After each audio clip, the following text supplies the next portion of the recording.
जय श्री राम। वाल्मीकि द्वारा लिखित रामायण का बालकांड का 7वां सर्ग। राजमंत्रियों के गुणों और नीति का वर्णन। इक्ष्वाकु वंशी वीर महामना महाराज दशरथ के मंत्री जनोचित गुणों से संपन्न 8 मंत्री थे, जो मंत्र को तत्व को जानने वाले और बाहरी चेष्टा देखकर ही मन के भाव समझ लेने वाले थे। वे सदा ही राजा के प्रिय एवं हित में लगे रहते थे, इसलिए उनका यश बहुत फैला हुआ था। वे सभी शुद्ध आचार विचारों से युक्त थे और राजकीय कार्यों में सदा संलग्न रहते थे। उसके नाम इस प्रकार हैं: धृष्टि, जयंत, विजय, सुराष्ट्र, राष्ट्रवर्धन, अकोप, धर्मपाल और 8वें सुमंत्र थे, जो अर्थशास्त्र के ज्ञाता थे। ऋषियों में श्रेष्ठतम वशिष्ठ और वामदेव थे।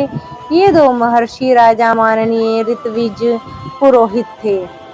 इनके सिवा सुयज्ञ, जाबाली, काश्यप, गौतम, दीर्घायु, मार्कंडेय और विप्रवर कात्यायन भी महाराज के मंत्री थे। इन ब्रह्म ऋषियों के साथ राजा के पूर्व परंपरागत ऋत्विज भी सदा मंत्री के कार्य करते थे।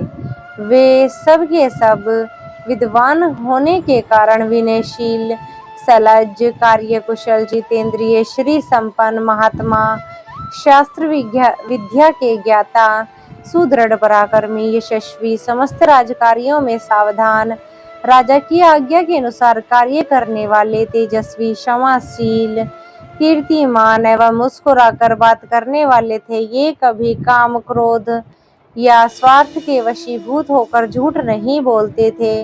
अपने या शत्रु पक्ष के राजाओं की कोई भी बात उनसे छिपी नहीं रहती थी। दूसरे राजा क्या करते हैं, क्या कर चुके हैं और क्या करना चाहते हैं, ये सभी बातें गुप्तचरों द्वारा उन्हें मालूम रहती थी। वह सभी व्यवहार कुशल थे। उनके सौहार्द की अनेक अवसरों पर परीक्षा ली जा चुकी थी। मौका पड़ने पर अपने पुत्र को भी उचित दंड देने में नहीं हिचकते थे। कोष के संचय तथा चतुरंगिनी सेना के संग्रह में लगे रहते थे। शत्रुओं ने भी यदि अपराध किया हो, वे उसकी हिंसा नहीं करते थे।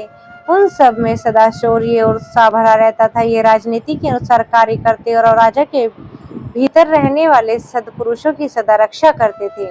ब्राह्मणों और क्षत्रियों को कष्ट न पहुंचाकर न्यायोचित धन से राजा को खजाना भरते थे और अपराधी पुरुष को बलवाबल देखकर उसके प्रति तीक्ष्ण तथा मृदु दंड का प्रयोग करते थे। उनके सबके भाव शुद्ध और विचार एक थे। उनकी जानकारी में अयोध्यापुरी अथवा कौशल राज्य भीतर कहीं भी एक मनुष्य ऐसा नहीं था जो मिथ्यावादी, दुष्ट और परस्त्री लंपट हो। संपूर्ण राष्ट्र और नगर में पूर्ण शांति छाई रहती थी। उन मंत्रियों के वस्त्र और वेश स्वच्छ व सुंदर होते थे। वे उत्तम व्रत का पालन करने वाले तथा राजा के हितैषी थे। नीति रूप से नेत्रों को देखते हुए सजग रहते थे। अपने गुणों के कारण वे सभी मंत्री गुरुतुल्य, समादरणीय, राजा के अनुग्रह पात्र थे। वे अपने पराक्रमों के कारण उनकी सर्वत्र ख्याति होती थी। विदेशों में भी सब लोग उन्हें जानते थे। वे सभी बातों में बुद्धि के द्वारा भली भांति विचार करके किसी निश्चय पर पहुंच जाते थे। समस्त देशों कालों में वे गुणवान सिद्ध होते थे, गुणहीन नहीं। संधि और विग्रह के उपयोग और अवसर का उन्हें अच्छी तरह ज्ञान था। वे स्वभाव से ही संपत्तिशाली, देवी संपत्ति से युक्त थे। उनके राजकीय मंत्रणा को गुप्त रखने की पूर्ण शक्ति थी। वे सूक्ष्म विषय का विचार करने में कुशल थे। नीति शास्त्र में उनकी विशेष जानकारी थी और वे सदा ही प्रिय लगने वाली बात बोलते थे। ऐसे गुणवान मंत्रियों के द्वारा साथ रहकर निष्पाप राजा दशरथ के उस भूमंडल का शासन करते थे। वे गुप्तचरों के द्वारा अपने और शत्रु राज्य के वृत्तांतों पर दृष्टि रखते थे, प्रजा का धर्म पूर्वक पालन करते थे तथा प्रजा पालन करते हुए अधर्म से दूर रहते थे। उनकी तीनों लोकों में प्रसिद्धि थी। वे उदार और सत्य प्रतिज्ञ थे। पुरुष सिंह राजा दशरथ अयोध्या में रहकर इस पृथ्वी का शासन करते थे। उन्होंने कभी अपने से बड़ा अथवा अपने समान कोई भी शत्रु नहीं मिला। उनके मित्रों की संख्या बहुत थी।